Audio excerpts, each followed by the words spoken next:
This is Pango, the dog that my friend Edna rescued. He can't walk due to an accident years ago. We couldn't bear to see him suffer so much, so we thought it'd be really cool to build him a doggy wheelchair. So we decided to change his life by designing his own dog wheelchair. After measuring him, we did the design with Crafty Amigo. Using it, you're able to get the parts list and also be able to make modifications to the design. The most challenging part is definitely getting the parts list, because once you have the parts, it's very easy to get started. And now with the parts list, we're going to measure each tube and cut them one by one. This is perhaps the most laborious part of the entire process, but I assure you the final result will be worth it. Remember that your safety is most important, so don't forget to protect your hands and eyes. Once you've got all the tubes and pieces perfectly organized, move on to the next part of the process. For this, we'll need 2 rods with diameters of 5/8 of an inch and a length of 8.5 inches. These rods would serve as the axles for our wheels. Remember to file and smooth the edges so that they'll fit perfectly into the wheels. Now we're going to assemble the axles for our wheelchair. We will first insert a cable gland and then we'll introduce a 3/4 inch steel T onto our axle. Next, on the other end, we will insert another cable gland. Now we will place the rod inside our 10-inch wheel and finally we will use a 5/8 inch collar to secure the wheel to the axle so it does not come off. This is how easily the wheels of our chairs are assembled, and we will repeat this process for the other wheel. For the next part of the process, we will need tubes and accessories of 3/4 inch. We will start by attaching a 5-inch tube to a 90-degree elbow. This will be attached to a 4-way elbow.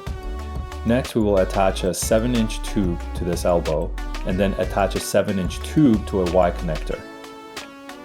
Next, we will attach a 7th-inch tube to this elbow and then attach that 7-inch tube to a Y connector. And then to the Y connector, we will attach a 9.8-inch tube.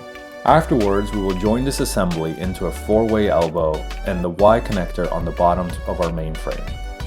So let's secure all the pieces and then take a 10-inch tube and connect it to the previously assembled Y connector. On the other end, we will attach this tube to a T, and to this T, we will attach another 10-inch tube.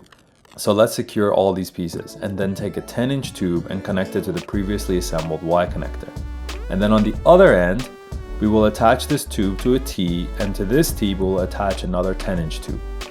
And once you've got that tube attached, you want to affix a 3/4 inch cap to the end of it. With this, we will have completed the 2 main frames for our wheelchair.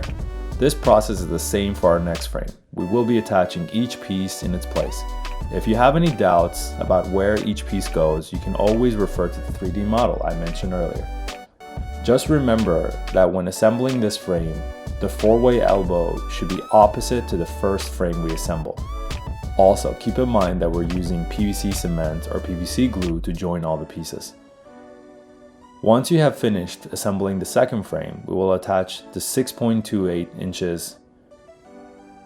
Once you have finished assembling the second frame, we will attach a 6.3-inch tube to the 3/4 inch adapters. These adapters will help connect the entire PVC structure to the steel T's of our wheels. Next, we will attach a 5-inch tube to a 90-degree elbow, and to this same elbow, we will attach a 13-inch tube to which on the other end, we will attach another 90-degree elbow. Afterwards, we will attach a 13-inch tube to the 90-degree elbow at the rear of our main frame, and we will attach another 13-inch tube to the 4-way elbow. We will then take the other main frame and connect it to these 13-inch tubes. Now we're almost done, but we just need to attach the upper frame to our main assembly.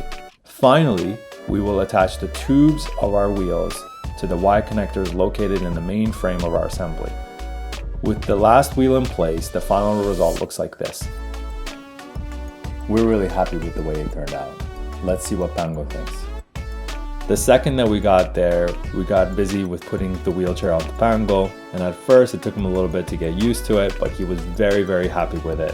The wheelchair worked super well and Pango was super happy. This was a mission accomplished.